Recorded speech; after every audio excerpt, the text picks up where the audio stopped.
Hello students, today we are going to see flux of the field. There are two types of flux, magnetic flux and electric flux. Here we are studying with magnetic flux. In electrostatics, for 11, electric flux was there, that topic. Here, magnetic flux. Flux of the field म्हणजे काय? Field कोणतं? Magnetic असेल तर magnetic flux, electric असेल तर electric flux. मग flux of the field म्हणजे flux जितका जास्त तितकं फील्ड स्ट्रॉंग आहे असा कन्सिडरेशन असतं. आता बघा, consider small element of area DA. हा एरिया आहे किंवा हा एरिया आहे, त्याचा एक स्मॉल एलिमेंट, या एरियाचा एक छोटासा तुकडा, एलिमेंट म्हणजे काय? तुकडा, त्याचा पार्ट, हिस्सा आपण कन्सिडर करूया. लक्ष द्या, थोडासा डिफिकल्ट टॉपिक आहे आणि तो पुढे तुम्हाला फ्युचर टाइम्स मध्ये इंजिनिअरिंग साठी कामाचा आहे. तर consider a small element of area DA. Area DA चा एक छोटासा एलिमेंट आपण कन्सिडर करा. आता ह्याची direction, direction of this area is such that, या एरियाची डायरेक्शन अशी आहे की सच दॅट, द डायरेक्शन और direction of area is such that, या एरियाची डायरेक्शन अशी आहे की that if the curve bounding the area is, जर का कर्व की जो या एरियाला बाउंड करतो म्हणजे बांधून ठेवतो किंवा त्याच्या आतमध्ये, हा इफ द कर्व, हा कर्व आहे bounding this area, the area is such that, म्हणजे या डीए ची डायरेक्शन अशी आहे की if the curve bounding this area is a traverse, जर असा कर्व की ज्या कर्वने त्या एरियाला मध्ये समाविष्ट केलेला आहे, त्याच्यावर आपण ट्रॅव्हर्सिंग केली म्हणजे प्रवास केला, travelling, traversed in the direction of arrow, या एरोच्या डायरेक्शनने आपण ट्रॅव्हर्सिंग जर केलं तर ह्या डीए ची डायरेक्शन काय असते? तर बघा, इन अदर वर्ड्स, दुसऱ्या शब्दात सांगायचं म्हटलं, it is the direction in which right handed screw will move. तर याची डायरेक्शन अशी आहे की राइट हँडेड स्क्रू रूल, या डीए ची डायरेक्शन अशी आहे, परपेंडिक्युलर आहे, आणि राइट हँडेड स्क्रू रूल. आता राइट हँडेड स्क्रू रूल माहिती की नाही? राइट हँडेड स्क्रू रूल असा फिरवला मध्ये जाईल, असा फिरवला वरती, रिव्हर्स फिरवला वरती. मग याची डायरेक्शन ही परपेंडिक्युलर असते. या सी, याला कंटोर पण म्हटलं जातं, कंटोर किंवा closed area is called as contour. तर बघा, in other words, it is the direction in which right handed screw will move. It is the direction, दुसऱ्या शब्दात सांगायचं झालं तर याची डायरेक्शन अशी असते की जसा right handed screw rule will move, will move म्हणजे त्याला वरती पण काढता येईल, मध्ये पण टाकता येईल स्क्रू, तसा. तर त्या डायरेक्शन असते, म्हणजे तुम्ही जसं फिरणार, असे फिरले तर अशी डायरेक्शन डीए ची असते. लक्षात ठेवा, राइट हँडेड स्क्रू सारखं. जर असे फिरले, असे फिरले तर डायरेक्शन डीए ची इनवर्ड असणार, बरोबर? तर if rotated in the sense, जर त्याला आपण असं रोटेट केलं राइट हँडेड स्क्रू रूलला, इन द सेन्स म्हणजे त्या डायरेक्शनला ऑफ द एरो, या एरोच्या डायरेक्शनला त्याला रोटेट केलं.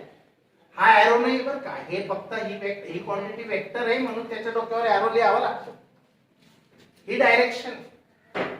तर इफ रोटेटेड, जर आपण याला रोटेट केलं हा ह्या एरियाला असं रोटेट केलं, ह्या एवढ्याशा एरियाला रोटेट केलं. कोणत्या डायरेक्शनने? एरोच्या direction. If rotated in the sense किंवा in the direction of the arrow. तुम्हाला सेन्स शब्द कठीण वाटत असेल तर डायरेक्शन सरळ वापरा, काही फरक पडत नाही. तर in the sense of arrow, एरोच्या डायरेक्शनने जर याला रोटेट केला, हा एरिया असा फिरवला, हा या डायरेक्शनला असा, तर ऑन द कर्व वरती डायरेक्शन दिलेली, त्या डायरेक्शनला जर याला फिरवला तर सपोज दॅट, लक्ष आहे का, suppose the element of area DA, समजा एक डीए चा तुकडा, element of area DA is situated in a magnetic field P. समजा हा एरिया कुठं बसलेला आहे? मॅग्नेटिक फील्ड मध्ये. आता मॅग्नेटिक फील्ड कसं क्रिएट करतो आपण, तुम्हाला आधीपासून मी सांगितले आहे. North south poles, dissimilar poles घ्यायचे. याचा साऊथ इकडे, त्याचा नॉर्थ तिकडे. मग ह्याच्यापासून ज्या लाईन्स जातील नॉर्थ कडून, मॅग्नेटिक लाईन्स, तर ह्या लाईन्स साऊथ कडे जातात, बरोबर. यांना आपण मॅग्नेटिक लाईन्स म्हणतो. आणि हे जे फील्ड आहे हे दिसत नाही, या लाईन्स अदृश्य, हे जे फील्ड आहे याला आपण काय म्हणतो? Magnetic field. आणि याच्यामध्ये हा एरिया असा कोणत्याही डायरेक्शनला असू शकतो. हे फील्ड आहे, नॉर्थ पोल, लक्ष द्या, हा नॉर्थ पोल आणि हा साऊथ पोल, यांच्यामध्ये फील्ड आहे, मॅग्नेटिक फील्ड आहे. तिथे एरिया तुम्ही एकदम व्हर्टिकल धरा, आडवा का तिरकस धरा, आपण मुद्दामच त्याला टिल्टेड घेऊया. हाच टॉपिक मी काल 11वीला शिकवला, फक्त इलेक्ट्रिक फील्डच्या बाबतीत होता. हा एरिया आपला डीए एरिया असा तिरकस आहे, समजा तिरकस आहे, म्हणजे इथे फील्ड असं आहे ना आडवं हॉरिझॉन्टल, तर एरिया थोडा टिल्टेड आहे. तर याच्यामधून किती लाईन्स जातील तो म्हणजे फ्लक्स. तर suppose the element of area DA is situated, समजा हा इलेमेंट म्हणजे हाच इज सिच्युएटेड म्हणजे अशा ठिकाणी आहे, कुठं? In the magnetic field. कुठं आहे? Suppose the element of area DA is situated म्हणजे असेल, वसलेला असेल, कुठं? इन अ मॅग्नेटिक फील्ड बी. हे मॅग्नेटिक फील्ड आहे, हे मॅग्नेटिक फील्ड मध्ये तो वसलेला आहे, बरोबर. Then the scalar quantity flux. आता बी, मॅग्नेटिक फील्डला डायरेक्शन असते म्हणजे वेक्टर क्वांटिटी आहे, बरोबर. पण एक स्केलर क्वांटिटी फाय किंवा डी फाय, मोठा फ्लक्स असेल तर त्याला फाय म्हणतात, बरोबर. छोटा फ्लक्स असेल तर, आता फाय एरिया जर मोठा असेल तर फाय पण मोठा असेल. जर एरिया आपण लहान घेतला तर फाय पण लहान असेल, म्हणजे हा असेल तेव्हा हा वापरतो आपण. आणि याला अंकावर कन्सिडर करायच्या, त्याचे इंटिग्रेशन करून टोटल काढता येतो. अशा डी फाय असे छोटे छोटे एरिया भरपूर असतील ना याच्यामध्ये, त्या सगळ्यांचं एकत्रीकरण करणे म्हणजे इंटिग्रेशन काढणे. तर बघा डी फाय, समजा त्या डीए एरिया मधून जो फ्लक्स जातोय तो आहे डी फाय आणि तो बी इंटू डीए इतका असेल. आता तुम्ही हे सांगणार हे कसं आहे? तर मॅग्नेटिक फील्ड ची डेफिनेशन आपण 11वी मध्ये थोडीशी इंट्रोडक्शन घेतलेली आहे. काय आहे? Flux per unit area, flux per unit area is called magnetic field और मॅग्नेटिक इंडक्शन. हा formula flux per unit area असा आहे. याला आपण डीए केलं, लहान केलं, फायला डी फाय केलं आणि एरिया एला काय केलं? स्मॉल केलं. मग आपल्याला डी फाय ची व्हॅल्यू याच्यावरून कशी तयार करता येईल? So d phi is equal to what? B into d. हा फॉर्म्युला मागे शिकलो होता आपण, कुठेतरी झालेलाच आहे. तर B into d, B into A. आणि हे दोघं वेक्टर कारण त्यांना डायरेक्शन. मग बी इंटू डी असं असेल. कसं आणलं हे समजलं.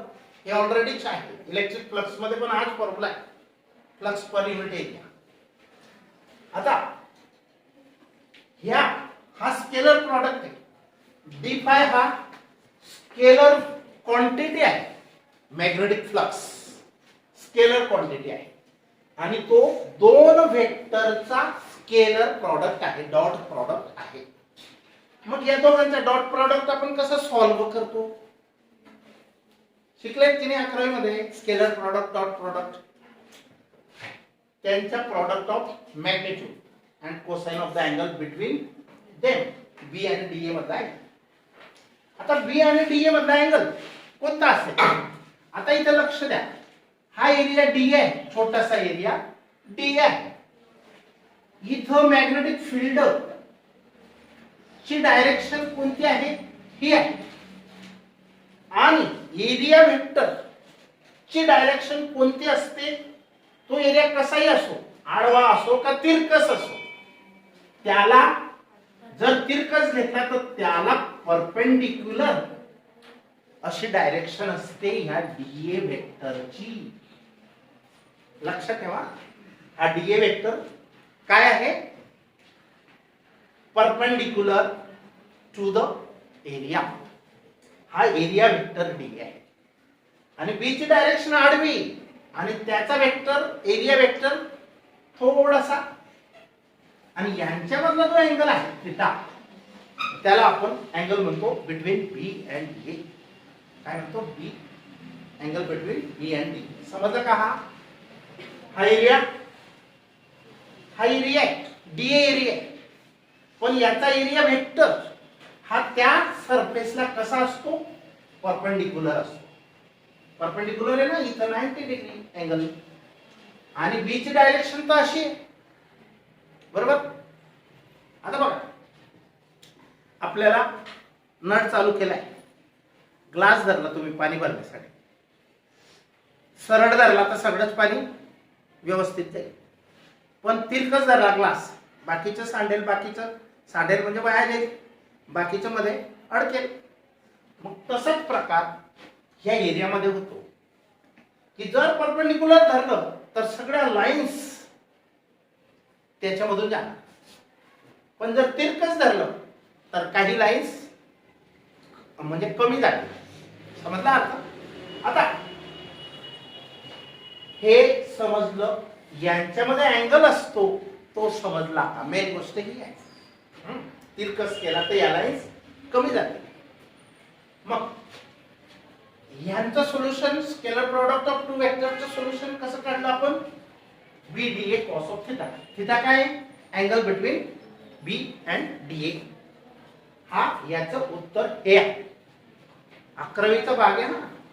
आता is called the flux of B. याला म्हणतात कोणाला D phi equal to B D A cos theta. याला म्हणतात D phi equal to B D A cos theta. याला म्हणतात फ्लक्स ऑफ बी. बी ची म्हणजे मॅग्नेटिक फील्डची फ्लक्स म्हणजे तीव्रता असं समजूया आपण. याला म्हणतात B D A cos theta म्हणजे D phi equal to B D A cos theta. याला म्हणतात फ्लक्स ऑफ बी म्हणजे मॅग्नेटिक फील्डची flux. Okay this can be generalised. हा फॉर्म्युला आपण जनरलाइज्ड म्हणजे सगळ्यांना वापरता येईल असा बनवू शकतो. तिला सांग बंद कर म्हणा काही खरं नाही. एवढं कोणासाठी तर हा फॉर्म्युला आपण जनरलाइज करू शकतो. जनरलाइज करणं म्हणजे काय जनरलाइज म्हणजे स्पेशल एका गोष्टीसाठी नाही अनेक गोष्टींसाठी त्याला वापरता येईल. त्याला म्हणतो पण जनरलाइज इन जनरल असं म्हणतात ना मॅथ्स मध्ये जनरलाइज करतो आपण फॉर्म्युला. तर this can be generalised to define flux. याला आपण फ्लक्सची व्याख्या करण्यासाठी डिफाइन करण्यासाठी वापरू शकतो. To define a flux over finite area yes. किती एरियावर यस. या डीए सारखे अनेक एरिया आहेत. या सगळ्या एरियांची टोटल केली तर ती काय मिळणार आहे यस मिळणार. Total surface area yes. तर टू फायनाइट एरिया यस, पण हा यस कसा असेल, फायनाइट असेल. फायनाइट म्हणजे मोजता येईल याच्या आवाक्यात असेल तो. तर it should be remembered that, एक गोष्ट लक्षात ठेवावी लागेल काय, B will not be same at a different points. हा एरिया इथं ठेवलेला आहे अख्खा मोठा, आपण फक्त डीए ठेवून पाहिला, पण तो डीए कोणाचा हिस्सा आहे, ह्या मोठ्या एरियाचा. तो एकटा डीए नाहीये इथं, ऍक्च्युअली हा फुल एरिया आहे इथं. तर it should be remembered that B will not be same at a different points. हे लक्षात ठेवायला हवं की हा जर एरिया इथं धरला किंवा आहे, तर त्याच्या मधून जाणाऱ्या प्रत्येक एरियासाठी ज्या लाईन्स पास होतील त्याच्यामधून त्या सारख्या नसतील, कमी जास्त असते. हा लक्षात ठेवा. It should be remembered that B will not be same. B म्हणजे काय, मॅग्नेटिक फील्ड प्रत्येक एरियामधून जाणार सेमच असेल असे नाही. will not be same at different points in the finite area. Yes, in the finite area. Yes, finite area yes मध्ये area मधून जाणार फील्ड म्हणजे बी हे सेमच असेल प्रत्येकामधून असं नाही. मग आता बघा, therefore आणि म्हणून एरिया इज डिवाइडेड, आणि म्हणून आपण एरिया हा जो मोठा एरिया आहे त्याला डिवाइड केलं, कशामध्ये, विभाजित केलं, कशामध्ये, divided into small section of area DA. तर त्याला छोट्या छोट्या एलिमेंट्स तुकड्यांमध्ये आपण विभाजित केलं, आणि त्या तुकड्यामध्ये मधून जे मॅग्नेटिक फील्ड लाईन्स गेल्या ते आपल्याला माहिती झालं. त्याचं इंटिग्रेशन म्हणजे अशा अनेक एरियांचं एकत्रीकरण केलं तर आपल्याला टोटल फ्लक्स हा फाय काय आहे, डी फाय, याचा डी फाय, त्याचा पण डी फाय, याचा डी फाय, असे छोटे छोटे फ्लक्स एकत्र करून पूर्ण एरियासाठीचा तो फ्लक्स असेल. हा फाय म्हणजे total flux through the total area. तर therefore area is divided into small section of area D by integrating. कोणाला इंटिग्रेट करायचं, B into DA ला. ह्याला जर आपण इंटिग्रेट केलं, इथे इंटिग्रेशन नाही केलंय आपण, तो फक्त एकटा d5 ची व्हॅल्यू इतकी. मी याला जर इंटिग्रेट केलं म्हणजे काय केलं, प्रत्येक एरियाचा flux d5 d5 d5 d5 d5 dot dot dot जितके असतील तितके, त्या सगळ्यांचे इंटिग्रेशन केलं तर आपल्याला काय मिळेल, total flux through that area, हा पूर्ण एरियाचा फ्लक्स मिळेल. मग समजलं हे का घेतलं, तर टोटल फ्लक्स आपल्याला मिळेल. We get total flux by integrating, we get total flux. If the B at every point changes, जर बी हा चेंज होत असेल प्रत्येक पॉइंटला, इथं वेगळा इथं वेगळा इथं वेगळा असा त्या एरियामध्ये, तर इफ बी चेंजेस वेळेनुसार बदलत असेल आणि फ्लक्स बदलणार का, कारण हे फिक्स्ड मॅग्नेटिक फील्ड मध्ये नाही आपण यूज करत आहे. चेंजिंग मॅग्नेटिक फील्ड, मॅग्नेटला आपण जवळ आणतो, दूर घेऊन जातो. खरी गोष्ट ही आहे. हे तर फिक्स समजण्यासाठी मी काढले तुम्हाला, असे ठेवले तर ते फिक्स झाले ना. पण फिक्स सिच्युएशन नाही. हा मॅग्नेट काय करतोय, मुव्हिंग करतोय त्या कॉइलच्या एरियावर. ती कॉइल जी आहे, हा मॅग्नेट कॉइल एक्सपेरिमेंट आठवण करा, त्याच्यावर हा मॅग्नेट आघात करतोय, कमी करतो, वाढवतो, कमी करतो, इन्क्रीजिंग फ्लक्स, डिक्रीजिंग फ्लक्स, असं चालू आहे. आणि म्हणून बघा, B at every point is changing. B हा प्रत्येक पॉइंटला चेंज होतोय विथ टाइम. म्हणजे बी हा फंक्शन ऑफ टाइम आहे. लक्ष द्या, फंक्शन ऑफ टाइम मॅथमॅटिक्स मध्ये शिकतात तुम्ही. फंक्शन कोणाला म्हणतो आपण, कोणावर अवलंबून आहे. हा B is the function of time असं लिहितात बघा. B is the function of time म्हणजे वेळेनुसार हा बदलेल, या फंक्शन नुसार हा बदलेल. हा, म्हणून याला म्हणतात याचं function. T is the function, B is the function of time असं म्हणतात. लक्षात ठेवा, शिकलेले तुम्ही मॅथमॅटिक्स मध्ये कुठेतरी असेल. तर if the B at every point changes with time then the flux will also change. B change झाला म्हणजे फाय फ्लक्स पण चेंज होईलच, कारण याच्यावर हा डिपेंड करतो. हा चेंज झाला तर हा पण चेंज होईल, will also changes with time. आणि म्हणून आपण ह्याच्यामध्ये थोडं करेक्शन करूया की बी चेंज होतो ना, मग तो कशानुसार, वेळेनुसार, टाइम नुसार चेंज होतो. तर टाइम हा फंक्शन ऑफ टाइम करून टाकलं त्याला, B is the function of time. हा डीए जसाच्या तसा, बाकी सगळं सेम. याच्यामध्ये मॉडिफिकेशन आणि total surface area over the total surface area. याचा मीनिंग काय झाला, integration over the total surface area. Yes. आता फॅराडेज डिस्कवरी वाज दॅट, फॅराडेची डिस्कवरी ही होती की काय होती की rate of change D by dt of phi. Rate of change कोणाचा होणार आहे, फायचा. फाय कमी जास्त होणार आहे, हा फाय. मग rate of change of phi is related to the work done. फॅराडेच्या डिस्कवरी मध्ये खरं तर रेट ऑफ चेंज म्हणजे एक प्रकारचं वर्कडन आहे, काम आहे.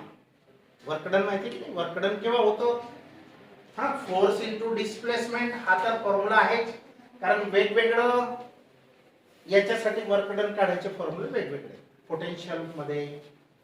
तर work done Faraday's discovery was that की हा जो rate of change of flux आहे, rate of change of magnetic flux is related to the work done.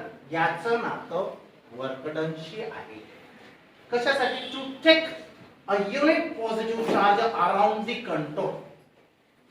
To take unit positive charge around the contour. एक unit positive charge आपण ह्या contour भोवती म्हणजे या बंदिस्त बाउंडरीच्या आत.